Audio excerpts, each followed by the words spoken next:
नमस्कार दोस्तों। आज एक और वीडियो लेकर आया हूँ जो है allotment of quarters and retention thereof on transfer. तो रेलवे में मकान जो रेलवे कर्मचारी को मिलता है उसको ट्रांसफर पे, रिटायरमेंट में और कई ओकेजन होते हैं जिसमें मकान आदमी का ट्रांसफर हो जाता है या रिटायर हो जाता है, रिमूव हो जाता है, अलग अलग मामलों में। लेकिन किन्हीं कारणों की वजह से रेलवे के कर्मचारी को या रेलवे के जो उसके आश्रित है, रेलवे अगर एम्प्लॉय मान लीजिए अनफॉर्चुनेटली एक्सपायर हो गया है तो उसके परिवार वालों को मकान रुकना पड़ता है, रखना पड़ता है मकान को। उसके क्या नियम है, उसके लिए रेलवे बोर्ड ने 2019 में अपडेटेड अगस्त के अंदर 2019 में डिटेल मास्टर सर्कुलर निकाला जिसका नंबर है मास्टर सर्कुलर नंबर 49, जिसमें काफी सारी बातें की गई है। लेकिन मैंने देखा हाल में भी मेरा कुछ एक्सपीरियंस ऐसा हुआ है कि जिसमें देखा कि नॉर्मल जो रूल है, जनरल रूल जो मैक्सिमम जो रेलवे में काम आते हैं, जो एक तो ट्रांसफर पे होता है और रिटायरमेंट के केस में, उसमें भी थोड़ी जानकारी का अभाव लगा। तो डिटेल में मास्टर सर्कुलर का मैं जो वीडियो अभी बना रहा हूँ, कुछ कुछ वीडियो बनेंगे, पार्ट 1, पार्ट 2, पार्ट 3। तो सबसे पहले मैंने सोचा है कि जो सबसे जरूरी बात है वो सबसे पहले वीडियो में रखूं मैं। तो जो सबसे लेटेस्ट जो आजकल चल रहा है वो हमारा रेलवे बोर्ड का जो सर्कुलर आया है 2020 में आया है। तो 2020 में जो नंबर है आरबीई 99/2020 2020 में आया है। इसके बाद ये 19 में आया, इसके ऊपर भी रेलवे बोर्ड ने थोड़ा सा करेक्शन किया था, तो ये 2020 का सर्कुलर है। तो इसमें थोड़ा सा ही चेंज किया, कुछ बातें ऐड की और बहुत इंपॉर्टेंट है। जो डिवीजन में जो काम करते हैं, जो हमारे ओएस या जो क्लरिकल स्टाफ होते हैं, जो मैक्सिमम जो डीलिंग उनका रहता है क्वार्टर टेंशन में, वो रहता है एक तो ट्रांसफर में, क्योंकि रेगुलर प्रमोशन में इस पे ट्रांसफर होते रहते हैं, दूसरा रिटायरमेंट में और डेथ केस में। तो इस चीज को कवर करने किया हुआ इसके अंदर। तो मैंने कहा चलो इसी में जो मैक्सिमम जो डीलिंग होता है उसी के बारे में बता दें। तो इसमें सब्जेक्ट यही है, retention of railway quarter on transfer, deputation, retirement etcetera. इसमें ये कहा गया है the instruction contain board's letter of even number dated 1/6/2001, RB number है 100/2001, regarding retention of railway quarter on transfer, deputation, retirement etcetera have been reviewed in the ministry of railway and full board have decided to partially modify provisions mentioned in para 1A and para 1 5.1 of the above mentioned instruction as under। तो उन्होंने कहा है कि railway board ने 2001 में ये निकाला है, 2001 में सर्कुलर आरबी नंबर 100/2001। तो इसमें भी बताया कंडीशन परमानेंट ट्रांसफर है, डिप्यूटेशन, अलग अलग कंडीशन है, इसमें थोड़ा सा मॉडिफाई किया है। तो क्या मॉडिफाई किया है हम देख लेते हैं इसके अंदर। इसमें बता दूं, एक तो लेटर पढ़ने का जो तरीका है, 2001 का जो सर्कुलर है 100/2001, इसमें पार्शियली मॉडिफाई किया। कई बार तो होता है in supersession of earlier letter या in supersession of railway board letter issued vide RB 100/2001। तो अगर सुपरसेशन वर्ड लिखा हुआ है मतलब वो लेटर को अब आपको देखना ही नहीं है, वो खत्म हो गया, जीरो हो गया वो। लेकिन पार्शियली मॉडिफाई किया मतलब उसमें सर्टेन बातें तो अभी भी आज की तारीख में एग्जिस्टिंग है और सर्टेन बातें चेंज हुई है। जो चेंज हुई है वो रेलवे बोर्ड नया लेटर में बताएगा, और जो नहीं बताया वो पुराना लेटर को कंटिन्यू हमको करना है। तो दोनों लेटर को साथ में चलना है, तो इसमें हम थोड़ा सा बात करेंगे इसमें। तो इन्होंने बताया एक तो पैरा 1.A जिसमें परमानेंट ट्रांसफर किया हुआ है। तो 1.8 जो हम देख लें, हमारा ये रिटेंशन 2001 का सर्कुलर था। परमानेंट ट्रांसफर 1A बोला उन्होंने, पार्शियल मॉडिफाई किया। 1A में पहले ही बताया था, railway employee transfer from one station to another which necessitated change of residence may be permitted to retain railway accommodation at the former station of posting for a period of 2 months on payment of normal rent or single flat rate of license fee। मतलब कोई भी कर्मचारी का एक station से दूसरे station में अगर ट्रांसफर होता है जिसमें उसको मकान का परिवर्तन करना आवश्यक है, तो ऐसे मामले में वो जब नई स्टेशन पोस्टिंग होती है तो वो अपने मकान को 2 महीने तक साधारण किराए पर, ये जो सिंगल लाइसेंस फी है उसमें वह रख सकता है। यहाँ तो अभी भी जो नए में भी चेंज नहीं है, मैं पढ़ के सुना दूंगा। आगे इसमें कहा है on request by the employee, अगर कर्मचारी प्रार्थना करता है, रिक्वेस्ट करता है, ऑन एजुकेशनल और सिकनेस अकाउंट, यानी एजुकेशन बच्चों की पढ़ाई है या कोई बीमारी का मामला है, the period of retention of railway accommodation में बी एक्सटेंडेड और ए पीरियड ऑफ 6 मंथ और payment of special licence fee. यानी कर्मचारी अगर बच्चों की पढ़ाई का मामला बनता है या बीमारी, घर में खुद का या किसी भी परिवार के कर्मचारी इंक्लूडिंग आश्रित डिपेंडेंट को है, मदर वगैरह, तो अगर उनका बीमारी का मामला पड़ता है तो भी इस मामले को 2 महीने के बाद और फर्दर एक्सटेंड कर सकते हैं, पीरियड को बढ़ा सकते हैं। कितना बढ़ा सकते हैं? 6 महीने तक बढ़ा सकते हैं। On payment of special licence fee, special licence fee देना पड़ेगा उसके लिए। क्या होगा स्पेशल लाइसेंस फी? वो लिखा है that is double the flat rate of licence fee और रेट। जो भी हम देते थे लाइसेंस फी देते थे सिंगल जो बताया था उसका डबल कर देंगे पड़ेंगे। Further extension beyond the afforded period में be granted on educational ground only to cover the academic session in which she was transferred on payment of special license fee। तो इसमें कहा कि अगर 2 महीने तो देना ही है, उसके बाद 6 महीने बीमारी या पढ़ाई की वजह से, जैसे हम उसको बच्चों की पढ़ाई है या परिवार का कोई सदस्य बीमार है या एम्प्लॉय खुद बीमार है, उसके आगे 2+6 के बाद 8 महीना हो गया। 8 महीने के बाद फर्दर हम तभी देंगे कि सिर्फ बच्चों की पढ़ाई का मामला, वो जो एजुकेशन बच्चा कर रहा है उसका सेशन कंप्लीट होने तक हम एक्सटेंड करेंगे। तो ये तभी मामला पड़ेगा कि ट्रांसफर जो हो गया अगर जुलाई अगस्त में हो गया तो लंबा हो जाएगा, लेकिन अगर ट्रांसफर आपका जनवरी फरवरी में आएगा तो फिर आपको 6 महीने की 8 महीने काफी ज्यादा होता है। तो ये सिर्फ तभी लागू होगा जब आपका जुलाई अगस्त में ट्रांसफर होता है। तो आपका अप टू सेशन कई बार 31 मार्च तक होता है या अप्रैल में होता है, मई तक भी होता है। तो ऐसे मामले में आपको पेमेंट मिलेगा। तो ये जो रूल था इसको रेलवे बोर्ड ने अभी 1999/20 में चेंज किया है। क्या चेंज किया है? इसमें कहा गया है the railway employee and transfer from one station to another which necessitate a change of residence may be permitted to retain railway accommodation and former station at the former station of posting for a period of 2 months on payment of normal license fee plus 6 months on payment of double license। इसमें पूरी कहानी जो educational और बीमारी के जो condition थी, बच्चों की पढ़ाई का कंडीशन, जो फर्दर 6 मंथ जो मिलता था वो अभी बिना किसी कारण के, बिना किसी सपोर्टिंग डॉक्यूमेंट के अब आपको आराम से मिलेगा। सिर्फ आपको एक एप्लीकेशन करनी है क्वार्टर एडिशन की कि मुझे अप टू 8 मंथ्स क्वार्टर का को रखना चाहो, अब 8 महीने तक अपना क्वार्टर बिना किसी कारण के, बिना किसी सपोर्टिंग डॉक्यूमेंट में आपको मकान रोक सकते हैं। उसके लिए आपको सिर्फ एक एप्लीकेशन करनी पड़ेगी। तो आपका जो पहले 2 महीने का जो रेंट होगा वो जो आपका अभी तक कट रहा था नॉर्मल रेंट वही कटेगा, और फर्दर जो 6 मंथ है वो आपका जो कट रहा था उसका डबल कटेगा। ये बड़ा इजी कर दिया भारत सरकार ने। तो ये मैंने कहा बता दूं, तो इन्होंने पैरा ए चेंज किया है।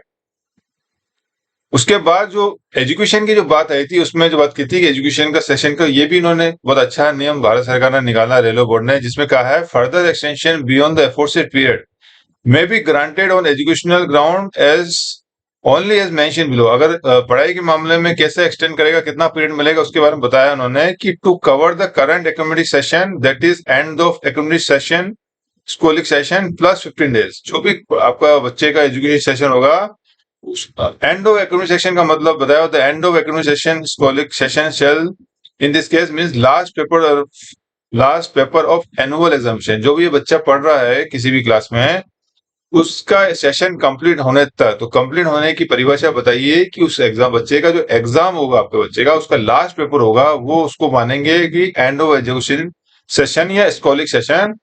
वहां से हो 15 दिन और मिलेगा एकेडमिक सेशन की परिभाषा। तो एजुकेशन एकेडमिक सेशन और जो ये है इसको आपको समझना पड़ेगा कि हम कहाँ तक मकान रोक सकते हैं। तो बच्चे का जो भी बच्चा पढ़ रहा है उसका जो पेपर लास्ट पेपर जब खत्म होगा वहां से 15 दिन और मिलेगा उसको, वहां तक आप रोक सकते हो education ground.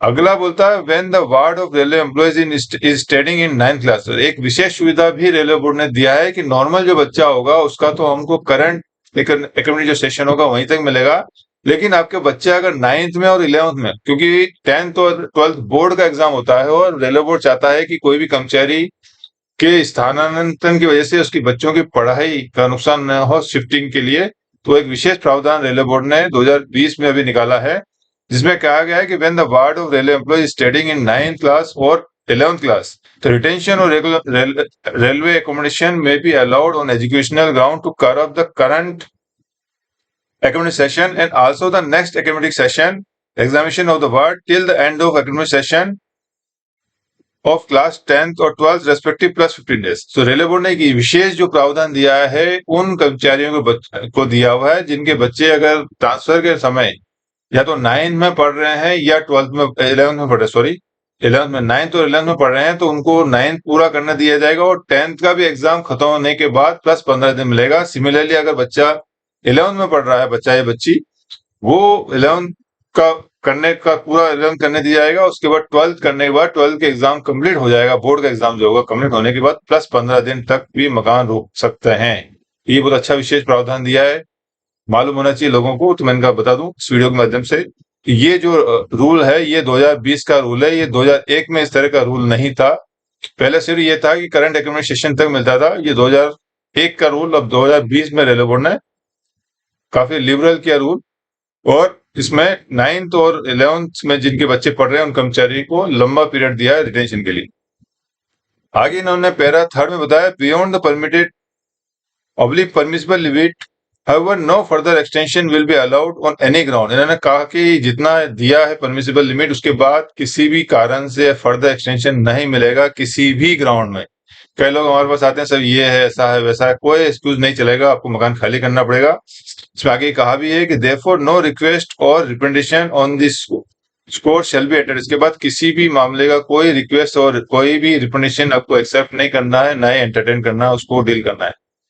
For all occupations beyond the permitted period, immediate action should be taken to cancel the allotment, declare the occupation as unauthorized, and initiate eviction proceedings charging damage rent for the overstay। इनमें कहा गया है कि जैसे ही इनका period खत्म हो जाता है कि जो परमिटेड पीरियड होता है उसके बाद आपको मकान खाली पहले तो अलॉटमेंट उसको कैंसिल करना है, फिर जो मकान है उसको अगर उसमें मकान खाली नहीं किया कर्मचारी को तो उसको अनऑथराइज ऑक्यूपेशन डिक्लेयर करना है। उसके बाद एविक्शन यानी खाली कराने की जो प्रक्रिया है वो करनी है। उसके बाद उस कर्मचारी का डैमेज रेंट काटना है। ये सारी प्रक्रिया उन्होंने बताई है। और हमारे जो 2001 में ये कहा गया था कि इन द इवेंट ऑफ, जो मैंने जैसे बताया था आपको कि इन्होंने सिर्फ पैरा ए ही चेंज किया है 1A और 5(1), बाकी क्या है वो हम जरा देख लें। तो 1A इन्होंने चेंज किया है, और 1B जो उन्होंने कहा है, where the request made for retention railway quarter is on ground of sickness for self और dependent member of family railway employee, he will be required to produce requisite medical certificate. इन्होंने कहा कि जो यहाँ पहले पैरा में medical ground पे जो फर्दर 6 मंथ मिलता था उसके लिए मेडिकल सर्टिफिकेट चाहिए, लेकिन मेरा मानना है कि पैरा बी भी अब नल एंड वोइड हो जाएगा, क्योंकि जब पैरा 1 में 6 मंथ आपको बिना मेडिकल के जब दे रहे हैं तो ये पैरा बी भी अब आप मेरे ख्याल से तो नल एंड वोइड हो जाएगा, इसकी अब जरूरत नहीं है। लेकिन पैरा सी काम करेगा।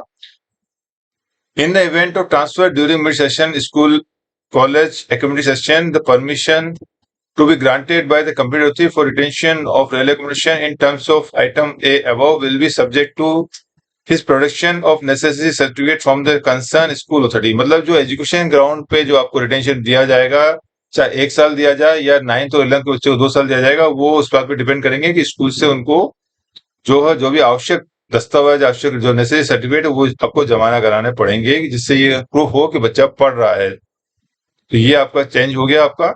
तो ये अब हमारा आता है अगला 5.1। ये जो दूसरा अभी ये पहला जो ये केसेस आते हैं डिवीजन में मैक्सिमम केसेस ट्रांसफर के होते हैं, तो ये डील हो गया। अब दूसरा आता है रिटायरमेंट के मामले में। इसमें भी रेलवे बोर्ड ने बहुत अच्छा डिसीजन दिया है। पहले का बता देता हूं मैं आपको, पहले पुराना जो डिसीजन था 5 वाला, पहले रिटायरमेंट में रूल ये था कि railway employee on retirement including voluntary retirees और दोज रिटायर्ड कंपल्सरी, यानी रिटायरमेंट में आपका वॉलंटरी रिटायरमेंट भी शामिल है और कंपल्सरी रिटायरमेंट भी शामिल है।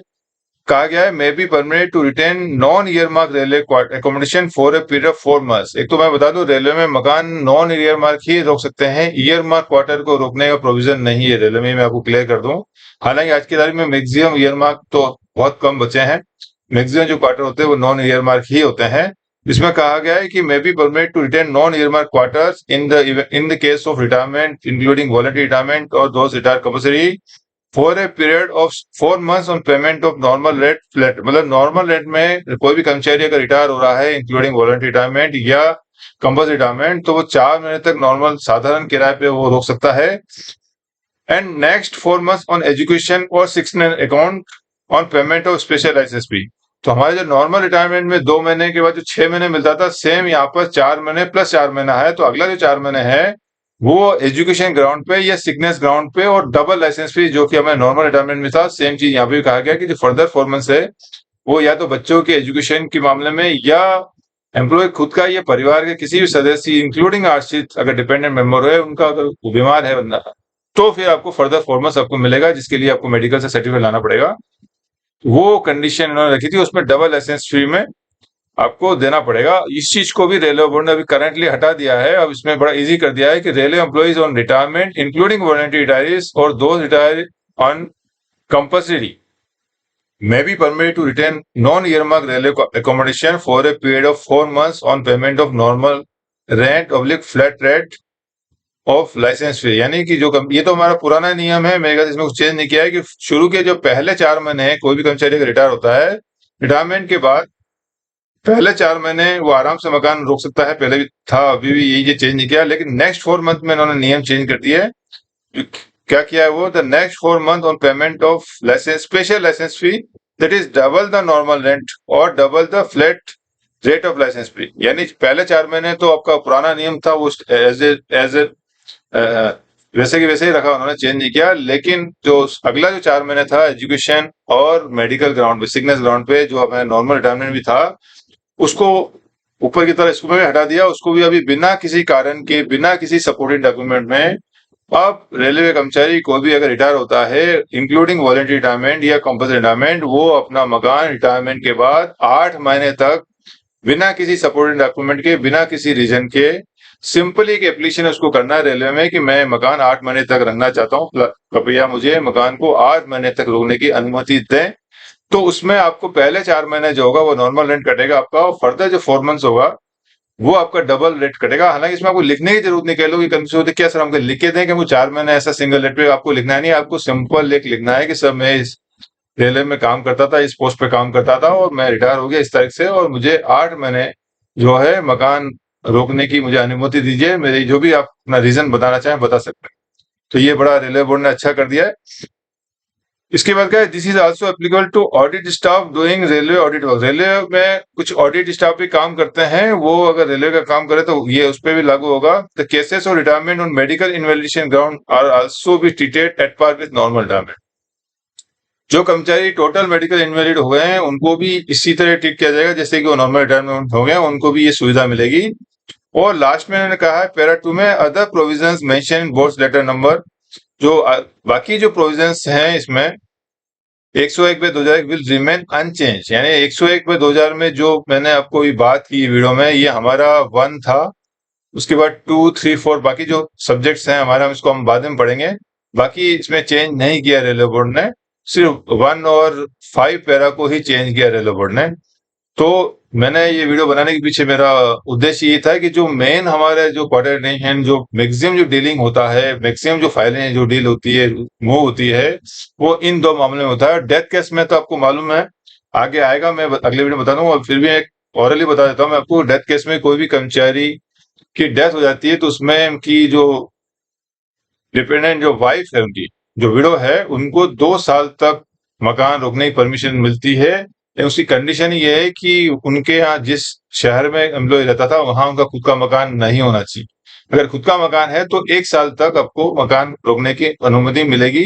तो डेथ केस का रूल चेंज नहीं हुआ है, वो के रूल रहा है कि मैक्सिमम 2 ईयर्स मिलेगा रिटेंशन, सब्जेक्ट टू कंडीशन ये है कि वहां मकान नहीं होना चाहिए रेलवे कर्मचारी का खुद का। अगर है तो फिर सिर्फ 12 महीने ही मकान रुकने की अनुमति दी जाएगी, और वो भी साधारण किराए पर। तो डेथ केस का ये नियम है। दोबारा जब हम डिटेल में हम जाएंगे तो मैं दोबारा बता दूंगा। तो आज के लिए मैं इसको यहाँ समाप्त करता हूँ। उम्मीद है आपको ये वीडियो पसंद आया होगा। धन्यवाद। प्लीज कमेंट करें कैसा लगे। वो मेरे वीडियो अगर अच्छे लग रहे हैं तो आप प्लीज शेयर करें और सब्सक्राइब जरूर करें। सब्सक्राइब करने से थोड़ा सा मोटिवेशन मिलता है। Thank you.